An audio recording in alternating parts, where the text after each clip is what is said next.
Welcome to Persons of Interest, a podcast featuring interviews with interesting people doing interesting things, diving into careers, personal stories, life lessons, and more. Here's your host, Derek Dockett. Welcome to another edition of the Persons of Interest podcast. I am very excited about this episode. I've talked to a lot of beat writers, journalists, writers from throughout the Midwest, and my guest in this episode works right here in my hometown of St. Louis, native St. Louis, after getting an opportunity to come back home here and work at the Post-Dispatch.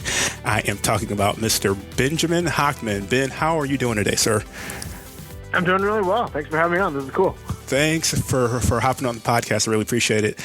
I typically share the backstory of this podcast, but I've been following you on Twitter ever since you came back to St. Louis to work for the Post-Dispatch, and I had no idea of how talented and creative of a writer and a journalist you are. And now, of course, it's not just writing, you're doing multimedia stuff, and I appreciate the lightheartedness and the creativity that you bring to your work. But I'm curious to know, for you, just how did it start in the world of writing? Was this something that you picked up high school, college? Where was it for you that you figured out, I think I want to do this for a living? Yeah, I appreciate your kind words, man. Growing up in St. Louis, I don't know, it almost sounds cheesy, but I loved Ozzie Smith, Willie McGee, John Tudor, Danny Cox, the guys, but I looked up to, Bernie Miklas and Rick Hummel, the sports writers for the newspaper. And if you saw my high school baseball stats, you would know that I was on a path to be the guy writing about the baseball players, not be the guy playing baseball. I like to say my classmates missed out on a joke opportunity. Since my name's Ben, they should have called me the Ben Doza line, since I hit about 195 every year.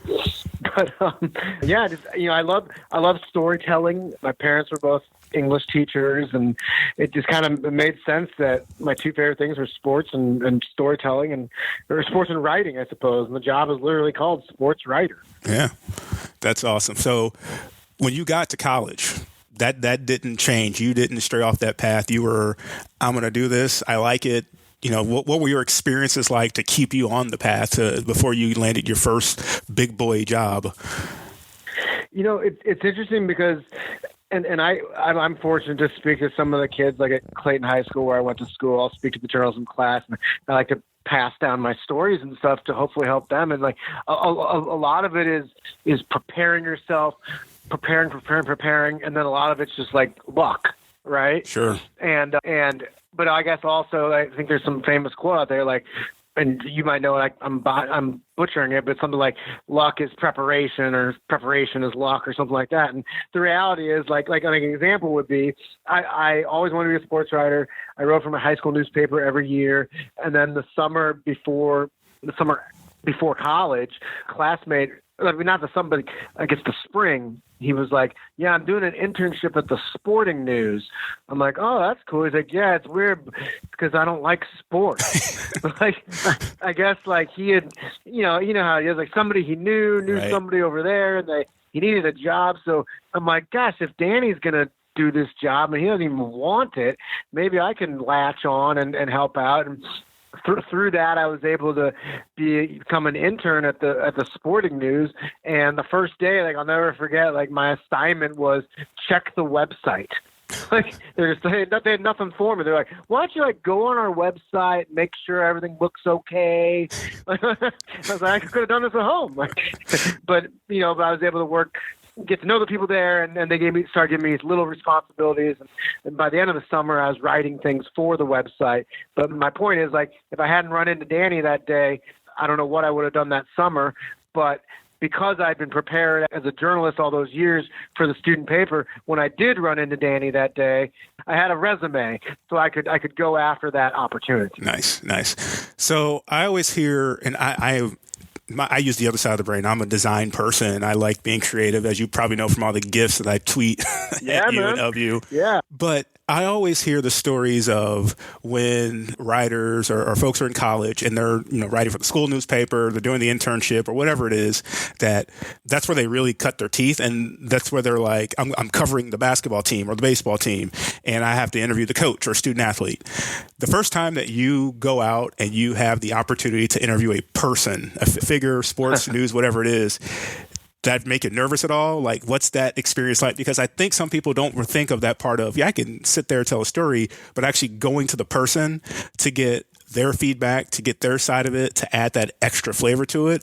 Sometimes for that new journalist sort of makes them a little nervous. What was that like for you? Oh, yeah. I mean, it can be super daunting especially when you're in college, for all intents and purposes. Like, if there's a line, you consider yourself under the line. Like, I'm a kid, and like anybody over 22 is a grown up. So even if I'm, 20 and they're 24, I'm like, oh my God, I feel, beneath them anyway, because I'm quote unquote only a kid. So there's definitely that aspect. And a lot of it is challenging yourself to make the person comfortable with you when you're interviewing them, and in that scenario, you become comfortable with them as well. And you also tell yourself, like, you know what? They're probably kind of nervous too, having to answer questions, knowing that one slip up could make them look dumb in the newspaper or something like that. But I mean, college is definitely, there's so many opportunities on every campus, from the smallest school in Missouri to Harvard and everything in between. There's Harvard, incidentally, was my safety school. There are just I'm just kidding. There's so many opportunities on every campus. It's up to the student, though, to seize them. And I remember writing for the Columbia Missourian at the University of Missouri, and we're covering high school sports our first semester there. But I had an opportunity to write a profile about a high school girls basketball player at Hochman High School. And I just remember, I was like, I kept peeling the onion. And I don't know if I thought of the idea of the onion or someone else told it to me, and now I use it in this scenario. But the idea is, in the middle of this onion is the most amazing anecdote or the most amazing storyline or a quote or something. But you got to get to it. You got to peel the onion. And I remember interviewing this person who it was a girls basketball player. She had no desire to be interviewed. But, as we got through it, pretty soon we started connecting, and she really enjoyed it. And then she had this amazing, almost tragic life story that she shared, and I'll never forget. You asked about college, and it came to mind. I'll never forget this particular night. I had to work on this story, and it was Thursday night, and at Mizzou, that means Harpo's, 25-cent beers, and everybody. And I had this in the fraternity house I lived at. My room was at the top of the stairs on the top floor, so it was a terrible location because you could hear everybody coming home from the bars all the time. And everyone was like, let's go. Like, no, I got to write this story about this high school girls basketball player. Like, what are you talking about? Almost like something out of a cheesy movie. Like, no, I got to do it. And apparently that's how I talked when I was 21. Like, no, I got to do it. And my point is, I sacrificed the night. And it could have been super fun. I'll never forget hearing them come up the stairs at 2 a.m. or whatever it was. And I was still at my Gateway desktop computer, trying to craft some sentences. And I just remember thinking, I made the right decision. And sure enough, because of that article, it became it got good response, and it helped me. Then I turned that article in to get internships elsewhere, and it kind of kept the ball moving. But I could have gone to Harpo's that night, and I don't know if I'd be on the podcast with you right now. Yeah, I'm sure that was the decision driver right there. So you go from college. Did you go from there to New Orleans, or what was your path? Yeah. Okay, I wasn't sure about that, if you had any other stops before Denver. But so what was it like? How'd you end up in New Orleans, and how did you like that experience? Oh my gosh, I mean, I love St. Louis. I'm from here. It's your hometown too. We claim it. There's so much to love about it. But I will say that New Orleans is, if anything, the most fascinating city in the world. And I haven't been everywhere, but I've been a couple places, and I just adore New Orleans. I got fat fast down there, eating a lot of fried foods. But it was a situation where, and I remember, and it's funny how things work out. I try to help young journalists the way journalists helped me. Like, I remember going to lunch with Vahe Gregorian. Oh, yeah. He was with the Post-Dispatch. Now he's with the Kansas City Star. And we have the same job. We're both sports columnists for these papers. And but at the time, I was younger than he was, and he basically said something along the lines of, I can't remember the exact line, but it was like, once you get your foot in the door, make it impossible for them to let you go back out. Right. Like once you're in, do so well, work so hard that they can't let you leave. And so I took that advice. I was actually the summer intern at the New Orleans newspaper, the Times-Picayune, in the summer of 2002 when I graduated. And yeah, I just kind of went down there to I'm like, all right, I'm going to work so hard, so stupidly, ridiculously hard that when it comes time for them to make a decision on me, they're like, we can't let this guy leave. And sure enough, it worked out perfectly because they hired me that fall to cover college sports. And coincidentally, that was the same fall that New Orleans got an NBA team. The then Charlotte Hornets moved there to become the New Orleans Hornets. And our newspaper was obviously really excited about the NBA. We also had we just didn't know anything about it. So basically, if I had a story idea, the editor was like, yeah, go write it. Our readers are hungry for NBA stories. And so I was literally 22 years old, sitting press row, covering multiple NBA games and writing stories just because of my attitude, because of my work ethic. And so that was cool and awesome. Nice. So from New Orleans, did you write was the book on Tulane football? Was that your first book that you were part of? It was, yeah. So basically, in the fall, I covered Tulane football, and then after that was over, I just helped out on Saints, NBA, a little LSU, and events too. We had national events coming through New Orleans all the time. So yeah, the 2005 Hurricane Katrina hit, and I was with the Tulane football team, and the whole time I'm like, this is a story, man. Like all these kids, they're tough, big, strong athletes, but their homes are gone, or then they're not with their families. And even though they're, all conference linebackers, they're still only 20 years old. Right. They're still kind of frightened kids. And I ended up having the opportunity to write a book about that with the head coach of the team. And it was a really, it was kind of like my 10,000 hours, as they say. Well, what's that? Malcolm Gladwell, do anything for 10,000 hours and you'll become quite good at it. So in addition to just writing normal stories for the newspaper, at night I was writing, hundreds and hundreds and thousands of words for this book. And so, yeah, it was a poignant experience, no question. All right. From New Orleans, Denver's the next stop, right?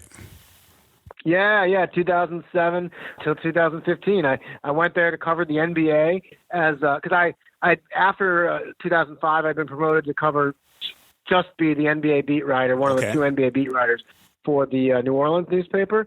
And then 2007 I became the Nuggets beat writer, which was pretty cool because that team had Carmelo Anthony, Kenyon Martin, and Allen Iverson. Yeah. So I went from one of the worst teams. I always make this argument that the 2004, 2005, if I'm doing this right, New Orleans Hornets were the worst sports team ever assembled. And you can look it up. I mean, they had. It was just abysmal. It was disgusting. And I went from them to this Nuggets team that had two Hall of Famers, and Allen Iverson was this luminary, and Carmelo at the time was coming into his own as well. And so anyway, covered the NBA there for a bunch of years, and then was promoted to columnist in 2013. Different feel there, obviously, going from New Orleans to Denver. I've been to Colorado Springs once in my life. I absolutely loved it there, and had never been. I've been west, but had never been to the mountains in Colorado, and I love being there just from a touristy standpoint. But for you covering sports, so you're covering NBA, Denver, the Nuggets. You've got the Rockies there. You covering the Avalanche too at that point? They in 2013, when I became a columnist, I was writing about all the teams. And you're absolutely right. They had all four major sports with Rockies, Nuggets, Broncos, and Avalanche. And the Broncos are a lot like the Cardinals. The Broncos in Denver are a lot like the Cardinals in St. Louis, with just this unbelievable passion from the fans. So and they also had University of Colorado and Colorado State. there was no shortage of stories to tell and Right. sports opinions to have. Right. What's that like? Because are you the columnist at that point? You split your time. Are you not just on the NBA beat? What's your ultimate role when you're in Denver? Yeah.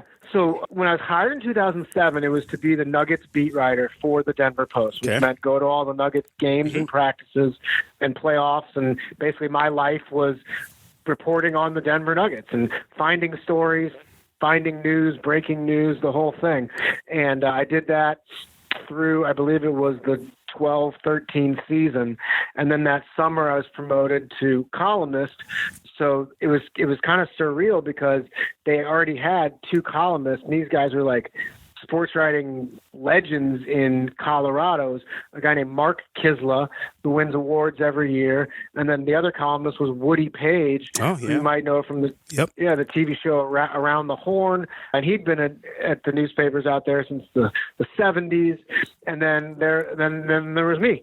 So, but the good thing was that we really complemented each other because I was writing I had a style of writing and kind of like a vantage point on sports and society and politics in sports that they probably never touched with their own writing. So it gave the readers definitely a diverse, in that regard, amount of columns and opinions to read through.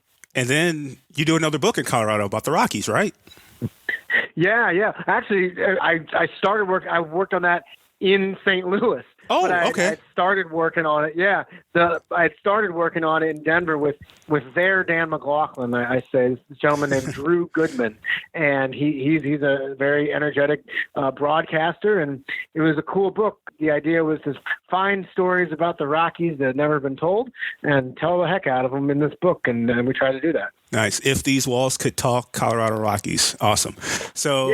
So we've gone through the path now, and this is where I guess I discover Ben, because then Bernie Miklasz steps away from the Post-Dispatch, and lo and behold, here comes this newer, different guy writing in the paper, and I'm like, all right, I'm a sports fan. I follow a lot of our radio and beat writer guys on Twitter, and I'm clicking on the links. I'm like, this is a little different than what I'm used to reading, and the more and more I read, I'm like, this is different. I like it. This is enjoyable. This isn't the standard game recap. This isn't the standard, it's different. So I get when you saying when you're in Colorado that you offer something different perspective and different style of writing. Yeah. I, for one, come to appreciate that. When you come to St. Louis, you come to St. Louis and you're stepping in for a guy who's pretty much a sports writing legend here in town, but you feel, I don't want to say pressure, but you feel like you're stepping into a role that's like, I guess maybe pressure is the word. Like,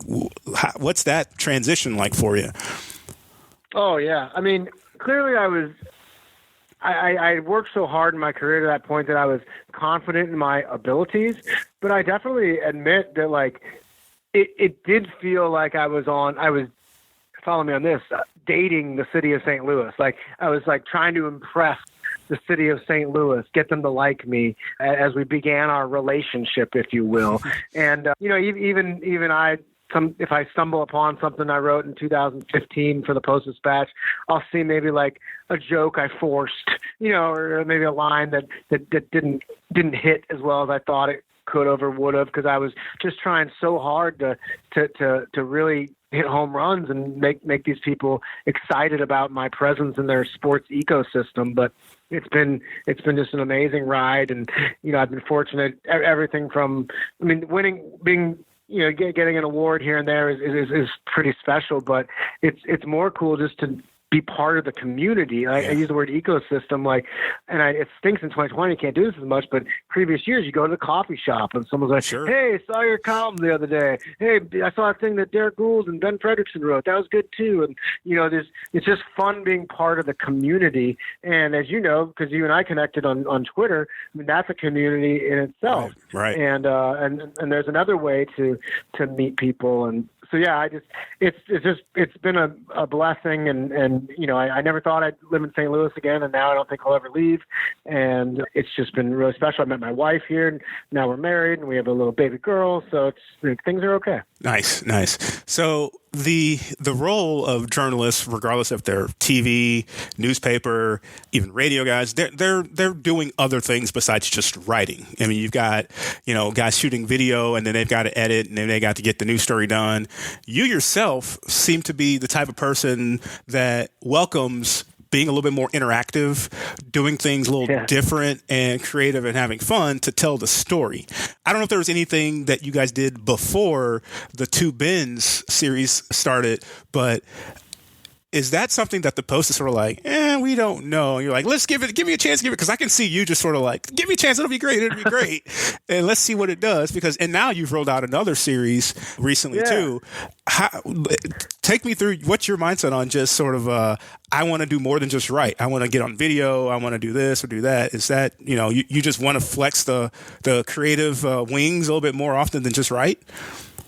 Yeah, no question about it. And I think a lot of it is just, how do we separate ourselves from competitors, and how do we establish ourselves as, I don't want to say experts, but just kind of like personalities. Like I want like myself and Ben Fredrickson, we want to be like omnipresent in the St. Louis sports scene. So we write in the newspaper, of course, or on the website, of course, but we want to get our voices out there, literally on radio. We want to get our faces out there on these videos. And you're referring to the Two Bens in a car. Yes. It was just, the idea I had was as simple as I was like, all right, they're hiring me. They're hiring another guy named Ben. Let's do Two Bens and a Benz. Let's get a Mercedes. Let's do this. And the first thing they got was a Kia. So they changed it to Two Bens and a car. And it was, or maybe it was a Ford. We went from dealership to dealership as the years and months went on. And actually, funny story. We actually did get, finally, my dream of Two Bens and a Benz, and we did 2 episodes, and then the Mercedes-Benz was broken into downtown St. Louis near the Post-Dispatch, and it was a brand new car. So it lost value. I don't know much about cars, but they said it has a certain value, but as soon as it's tampered with or whatever, it loses a significant amount. So it was just a terrible, unfortunate situation. And so then it was back to Two Bens and a whatever it was, a Ford. And those were, I love those too. It was always fun. But yeah, it was just me and Ben Fredrickson, and he always drove, and I always made ridiculous comments, and we broke down things that were serious in sports and things that were not so serious in life. And every once in a while you had a guest hop in the car with you and talk, tell their stories, which was awesome. And it added a whole different twist on. You get the other writers from the paper in there. You'd have Derek Gould in the car. You even had Ken Bone in the car with you. It was awesome. It was the most creative thing. Great sponsorship opportunity, because you guys were promoting the dealerships of the cars that you were driving. Yeah. So it was like a genius idea, which for me, and for creating the gifts, I hated to see it not continue, but it was super creative to be able to tell the stories and to see the people that are writing the story, to see them conversate in a way that we could relate to. It was awesome. Yeah, and you added such a delightful twist to it by making these gifts of us doing funny faces or funny things with my hands. It was mostly you. Yeah, I'm half Jewish, half Italian, so my hands are flying all over the place whenever I talk, all the time. And you captured it in the gifs really well. By the way, is it GIF or GIF? You know what? I don't know, but here's the thing. What I do to tell people to keep everybody happy, I call it a GIF. Oh, there you go. Yeah, there it is. Yeah, except for the one guy or girl that calls it GIF. That too. Yeah, but you're absolutely right about the guest. That was a fun, added aspect to it that I didn't anticipate. And we had actual somewhat important people in there. We had Barry Odom, who was the coach of Mizzou, and I'm blanking now. But we had, I think we had some other coaches, and I don't know if we had players in there at times. And then it was just so zany. Ken Bone became famous for, I don't know, just asking a question and having a funny name and a cool mustache, the red sweater. And he was from the St. Louis area. And I guess, I don't remember how he and I connected, but we filmed the Two Bens every Tuesday. and the debate was on Sunday night. So like Monday was his first. Like Monday, he was like the most popular American, right? And so then Tuesday morning, he was like remained very popular, and he and I had locked in this interview, and we went and picked him up in the car. I went out of my way to shave my beard, but not the mustache. So I kept the mustache. I got fake glasses, and I procured a red sweater from somewhere. Amazing. So I picked up Ken Bone while dressed as Ken Bone, and we did this video, and we got like, I don't remember. I'm not trying to be coy or anything. I don't remember the literal numbers, but I remember the idea was like the other 99 tube ends we did had like X amount of viewers, and this one had like X times 37. Yeah. It was like, because everyone was clicking on it, because he was like the most popular. Everyone was tweeting about him, talking about him, so that was fun. Yeah, that's awesome. I know I have all those GIFs in a folder. I would never delete those because I will always need those for a rainy day, and whenever I see you tweet something that comes in perfectly, and I definitely know I have copies of that one in there too. And I appreciate it. So we talked about the books about Colorado Rockies, Tulane football. You've also, since you've been in St. Louis, you've written books about our beloved Cardinals too, and you've got a new one even on the way as well. So you've got the Big 50 Cardinals book. I guess it's more of a moments book about the Cardinals. Uh-huh. And then I didn't even know about your new one until you said that to me in our messaging back and forth. So I guess if you can give me what's the backstory on writing the Big 50 book, and then after that, if you don't mind previewing the next book. Sure, man. Yeah, and as we know in this community, there's so many awesome Cardinals books already written. I mean, Derek Gould wrote a great one called 100 Things Cardinals Fans Should Know and Do Before They Die, and Rick Hummel wrote one with Tony La Russa called One Last Strike after the 2011 World Series. So, I wanted to write a book that wasn't already written, but it's hard to do when there's so many topics already out there that have been written about so well by guys like Gould and Rob Raines and so many other people out there. So when I was offered the Big 50, I was like, yeah, I'll do this, but I'd really like to put like my own touch on it. And so from it on one hand, it's kind of a standard, you would think it'd just be a standard book. It's called The Big 50, and there's 50 chapters about Cardinals things, Cardinals players, Cardinals teams, whatever. But each one is kind of like, I just poured my heart into it, man. And I worked so hard on trying to find like unique angles, different ways to tell a story that had already been told, things like that. So, I mean, I interviewed just an example would be like, there's a guy from St. Louis that who studied acrobatic circus. He became a circus expert. And I interviewed him for the Ozzie Smith chapter to get his thoughts on growing up and watching Ozzie, and now is like he has like a professional eye for acrobatics, what Ozzie meant. And then I also interviewed Christopher Jackson, who's I'm not talking about Mahmoud Abdul-Rauf, the fantastic LSU Nuggets guard. I totally get that reference too. Actor. I totally get that reference. Yeah. The actor Christopher Jackson, who was in Hamilton, and he played George Washington in the original cast. Well, I'd heard that he was a Cardinals fan, so I interviewed him, and he talked about growing up trying to be Ozzie Smith, do backflips in his front yard, busting his head, things like that. He was okay, by the way. He didn't get any pain. He wasn't in too much pain. But the idea, as you said, so that's one of the 50 chapters, right, Ozzie? So I tried to do that with each chapter, get some new fun stories in there. And I also spliced in some personal ones, too, going to the games with my parents and my sister and my buddies, and just try to tell relatable stories. And this other book that I'd mentioned to you in the messaging, it's new. I haven't really told many people about it. I just turned it into the publisher. Oh, breaking news! So this is breaking news on my podcast. I've never had something like this. This is a big deal for me. Well, here we go. Yeah, the book is called 11 in 11. It's about the 2011 Cardinals. And again, I mentioned Rick Hummel. He wrote a book about the 2011 Cardinals with Tony La Russa. Yeah. So it's like there's already been books written about it. So I was like, how can I do this differently so someone doesn't start reading it and be like, I already read this 8 years ago by La Russa. So I wanted to intersperse some fan stories. And the idea is like Game 6, like in previous generations, people talk about like, and this is morbid, but like where you were when Kennedy was shot. Well, like in St. Louis, like in a positive way, it's like, where were you for Game 6 of the 2011 World Series? And everybody's got a story, and everybody lights up when they start talking about it. So I wanted to tell 11 stories, 11 and 11, about these fans, and everything from a guy from St. Louis who was in the Navy, and he was in a submarine during, in the Pacific Ocean during Game 6, to some more poignant stories, someone who was mourning the loss of someone they loved, and this is just the gamut, right? I ran the gamut of that, and then I also wrote about the season itself and interviewed a bunch of the ball players, and just wanted to try to get some news stories about this beloved team that hadn't been told before. Nice. If someone were to ask you the difference in your mentality of writing columns versus writing books, what would you tell them? That's a great question.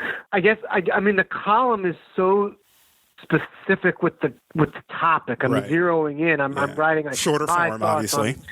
They're definitely shorter. Yeah. So with the book, it's almost like it's a, gosh, what would be the metaphor? Like a symphony almost. And there's just so many twists and turns to it, and it's an experience, if you will. Whereas the column, you really got to hit the hole and really gotta get your point across fast. Like the what do you call it? Like the amount of time someone spends reading a story. It's very small. So you got to keep them. Got to get them in the tent, like P.T. Barnum would say. Get them in the tent and have them stay and enjoy the circus. Nice. That's awesome. I just pulled up your Amazon page, and I see all 4 books listed here, including the newest one that's scheduled for 2021. Okay. It is listed. It is not released though, so I will definitely have to share a link so you can sell some more books, especially the Big 50 St. Louis Cardinals, because a lot of my listeners are from the Midwest. Some are Cubs fans, so they may not be interested, but those are Cardinals fans that haven't gotten this book yet. That is by yourself. And Tony La Russa worked on this with you as well. Is that correct? Yeah. And that's nice of you to share the link. Yeah, I got Tony La Russa to write the foreword for the book, and he shared some stories and some insight as well for the Big 50. And then it was kind of funny. I'd reached out to Jason Mott to get him to do the foreword to the 2011 book, and he's like, "Yeah, I'll do it, blah, blah, blah, blah." And I kept getting closer to the deadline, and he had like agreed, but we hadn't like locked it in. And I'm like, my point was I had to get somebody else. Right. So I reached out to Chris Carpenter, and Chris Carpenter's like, yeah. He was so kind to do the foreword. And then like the next day, Mott reached out and was like, I'm ready to do that thing. I'm like, oh my God, what do I do? So I decided to have both, obviously. Awesome. And I'm going to have Chris Carpenter do the foreword for the 2011 book, and Mott, the closer, will do the closing remarks at the end of the book. Makes total sense. And it does list Jason Mott's name on the Amazon page. It's Ben Hochman, Jason Mott, et al. It does say. So cool. Pretty cool. All right. So Ben Hochman, thanks so much. Tell the folks, which they should know where to follow you, but tell the folks how they can find you on social media. Yeah, I'm on MySpace. Head over there and the basics. I'm on Twitter at HOCHMAN at Hochman. Perfect. And Facebook and Instagram. Yeah. Give him some love, people. He really is one of my favorites to follow. I really appreciate the different kind of twist you put not only on your digital content, but in your writing. It is not the standard. I just want to stress to people because, like I said, for me, I don't read a lot of just straight up recaps unless I'm really, really interested in it. But when you post something, especially the human interest stuff, because you've written stuff about local high school kids, the other stories just outside of the Cardinals or the Blues or whatever's going on in the pro sports scene. You've written some of those other stories too, and they've always been very, very good. And I appreciate everything you do for our town. Oh, you're very kind to say that, and it's my honor. I love telling stories that haven't been told before.